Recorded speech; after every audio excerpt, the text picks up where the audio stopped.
प्रिय विद्यार्थियों, आज एक बार फिर हम बीए भाग प्रथम के प्रथम प्रश्न पत्र इंट्रोडक्शन टू सोशियोलॉजी समाजशास्त्र का परिचय के अंतर्गत आपके पाठ्यक्रम के अनुसार समाजशास्त्र और अन्य सामाजिक विज्ञानों के बारे में बात करेंगे।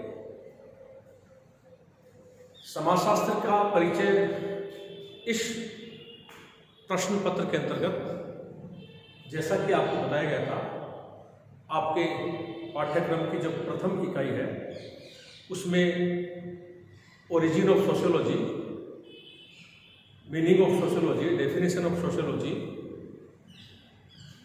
Nature of sociology, subject matter and scope of sociology, इन सब के बारे में आपके साथ बात कर चुके हैं।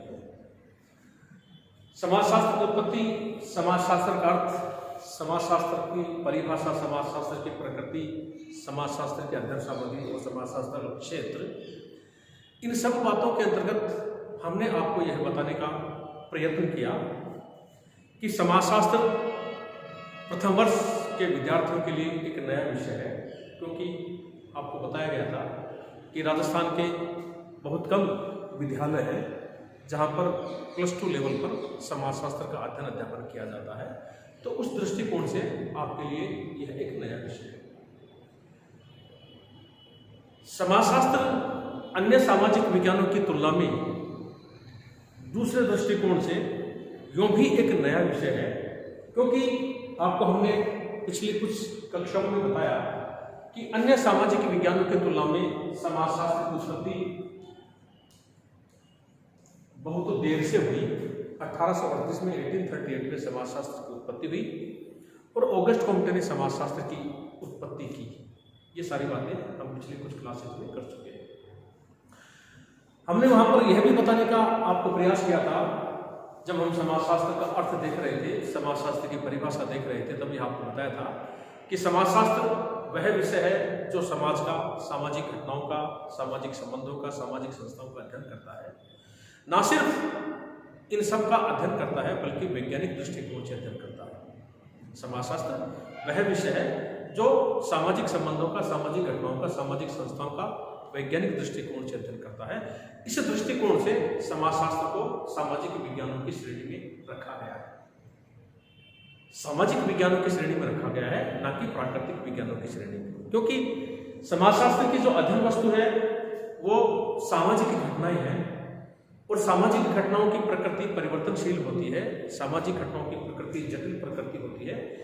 इसलिए समाजशास्त्र उस प्रकार का विज्ञान तो नहीं बन पाया जिस प्रकार के प्राकृतिक विज्ञान है, बल्कि समाजशास्त्र को सामाजिक विज्ञानों की श्रेणी में शामिल किया गया। दूसरे ढंग से हमने समाजशास्त्र की परिभाषा देने की कोशिश की थी। वो इस प्रकार आपको बताया कि समाजशास्त्र सामाजिक विज्ञानों की एक शाखा है।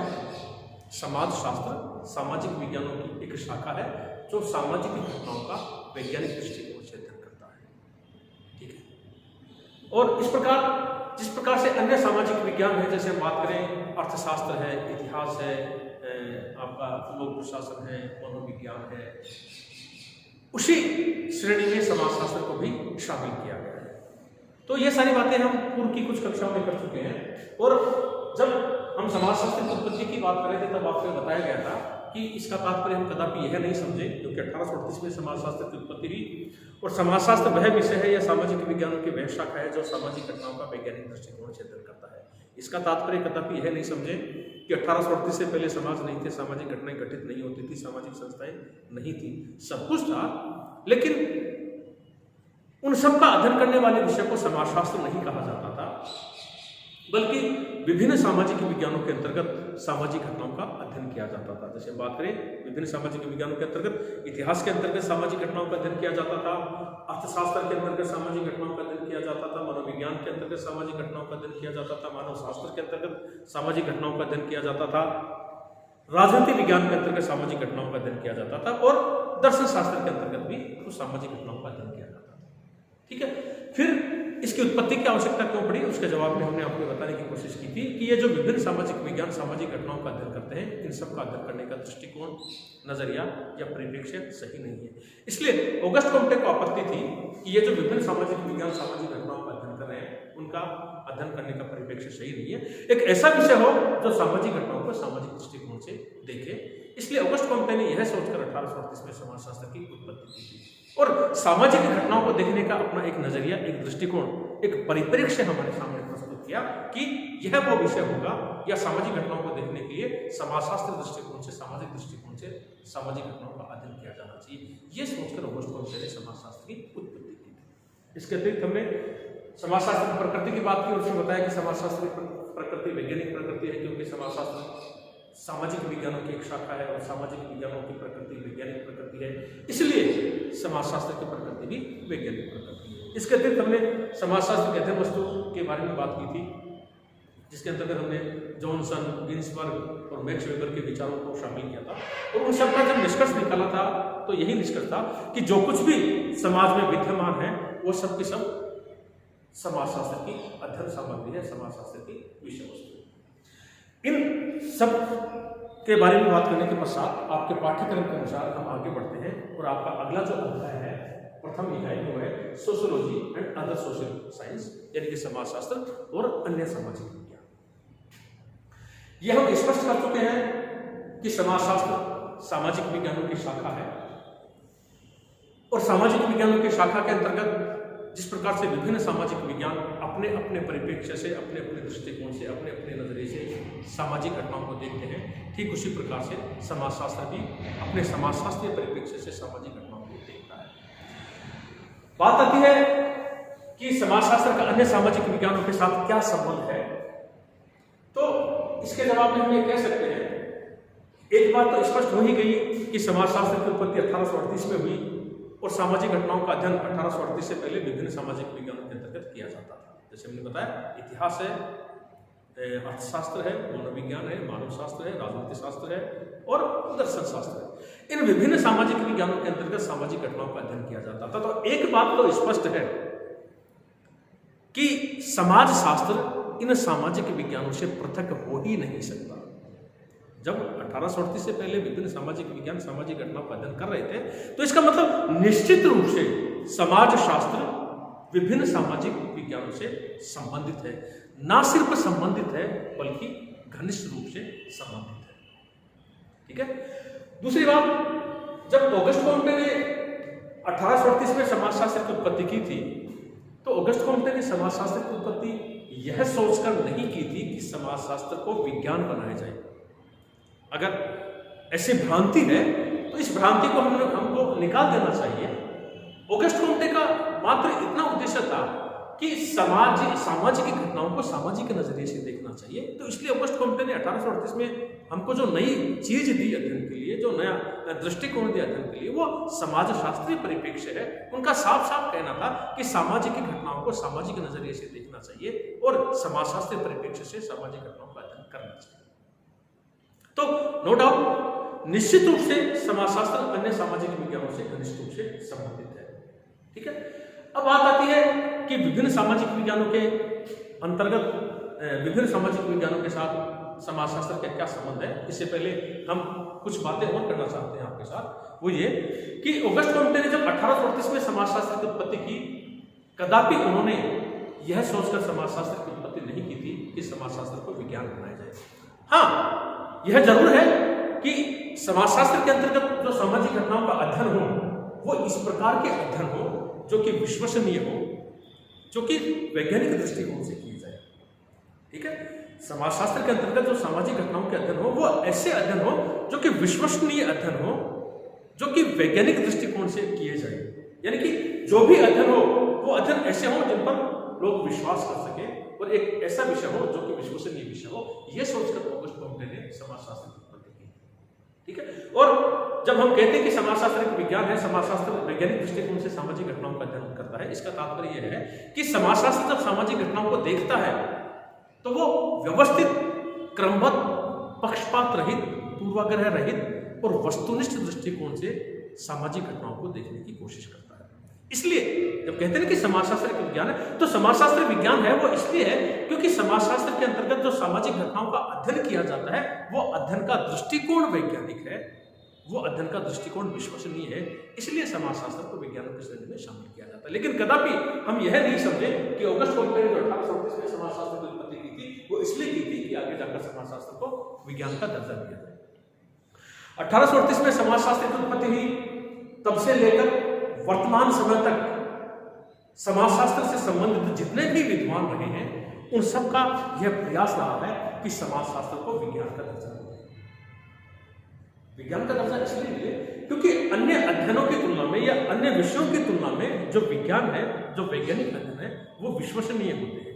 इसलिए समाजशास्त्र के अंतर्गत भी जो सामाजिक घटनाओं का अध्ययन किया जाए वो विश्वसनीय अध्ययन किया जाए, वो वैज्ञानिक दृष्टिकोण से अध्ययन किया जाए। ये प्रयास रहा है समाजशास्त्र से संबंधित जितने भी विद्वान हैं 1838 से लेकर आज तक, उन सबका यह प्रयास रहा है कि समाजशास्त्र को विज्ञान का दर्जा मिले, समाजशास्त्र के जो अंतर्गत जो अध्ययन हो वो वैज्ञानिक अध्ययन हो और समाजशास्त्र आगे जाकर विज्ञान हो। लेकिन इतने वर्षों के उपरांत 1838 से लेकर अब तक इतने लंबी अवधि में समाजशास्त्र से संबंधित जितने भी विद्वान रहे हैं उन्होंने भरसक प्रयत्न किया कि समाजशास्त्र को विज्ञान का दर्जा मिले।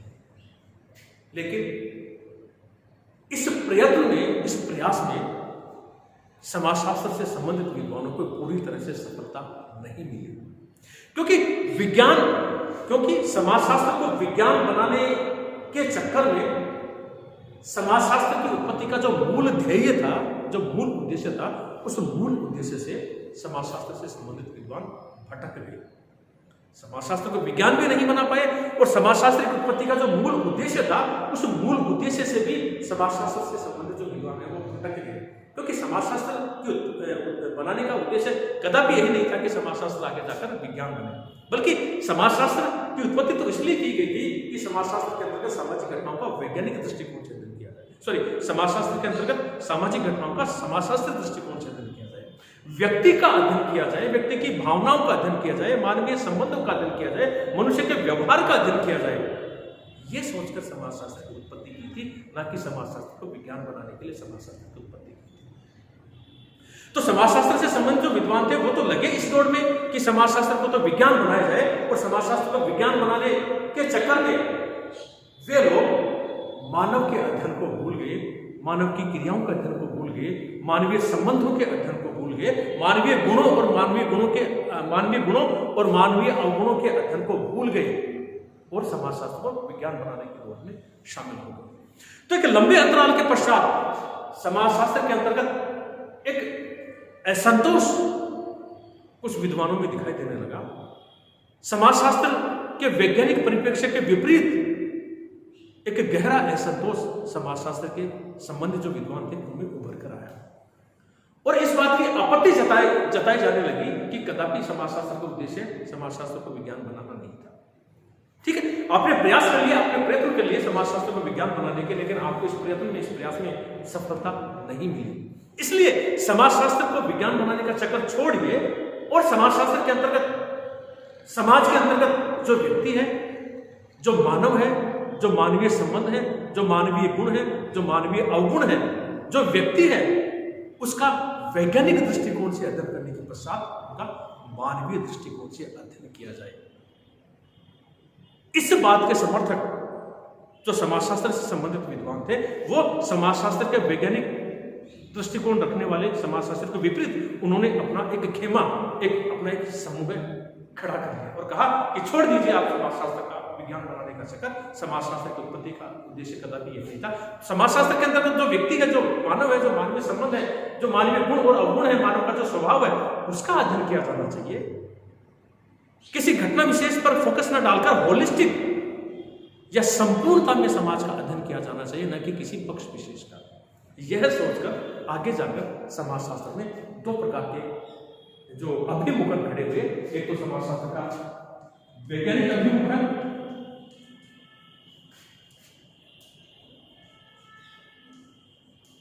जो कि अब तक प्रचलन में था, और इस समाजशास्त्र के वैज्ञानिक अभिमुखन के विरोध के स्वरूप समाजशास्त्र में अध्ययन करने का एक दूसरा अप्रोच, एक समाजशास्त्र का दूसरा अभिमुखन खड़ा हुआ, जिसको मानवीय अभिमुखन कहा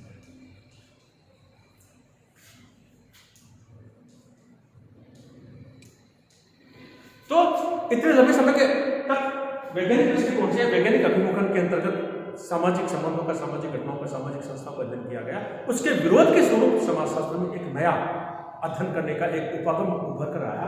इसके विरोध के स्वरूप समाजशास्त्र के वैज्ञानिक अभिमुखन के विरोध के स्वरूप समाजशास्त्र में अध्ययन करने का एक नया उपागम, एक नया अप्रोच, एक नया ओरिएंटेशन, एक नया अभिमुखन उभर कर आया, जिसको कि मानवीय अभिमुखन। ठीक है, और मानवीय के अभिमुखन में विश्वास रखने वाले या मानवीय के अभिमुखन के समर्थक समाजशास्त्र का यह कहना है कि समाजशास्त्र में जो सामाजिक घटनाओं का अध्ययन किया जाता है वो वैज्ञानिक दृष्टिकोण से नहीं किया जाकर मानवीय के दृष्टिकोण से किया जाना चाहिए। इस प्रकार समाजशास्त्र के अंतर्गत एक नया अध्ययन का उपगम उभर कर आया, जिसको कि वैज्ञानिक अभिमुखन कहा गया। इसके जहां तक बात है मानवीय व्यवहार को वैज्ञानिक अध्ययन से समझ पाने के, मानवीय व्यवहार को वैज्ञानिक अभिमुखन से नहीं समझ पाने के अनेकों कारण हैं। जो समाजशास्त्र से संबंधित वैज्ञानिक अभिमुखन के जो विरोधी समूह के समाजशास्त्री हैं, उनका यह कहना है कि समाजशास्त्र में जो मानवीय संबंधों को, मानव व्यवहार को वैज्ञानिक दृष्टिकोण से नहीं समझा जा सकता। वैज्ञानिक अध्ययन के अंतर्गत हम लोग मानव व्यवहार को नहीं समझ सकते, जिसके कई कारण हैं, जिसका उल्लेख बुढ़े एम भट्ट ने अपनी पुस्तक मेथड्स इन सोशल रिसर्च में किया है। बुढ़े एवं भट्ट ने मेथड्स इन सोशल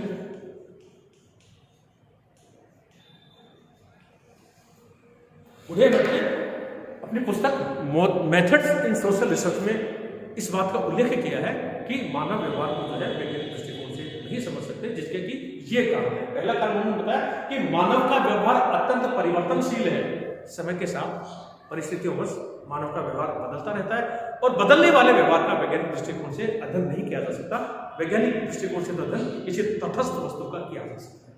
दूसरी बात बुढ़े भट्ट ने बताई कि मानव का व्यवहार बड़ा जटिल एवं भ्रामक है, उलझा हुआ है और आसानी से मानव के व्यवहार को नहीं समझ सकते। पहली बात कि मानव का व्यवहार परिवर्तनशील है, मानव का व्यवहार जटिल और भ्रामक है, साथ ही साथ मनुष्य स्वयं मनुष्य का अध्ययन करता है।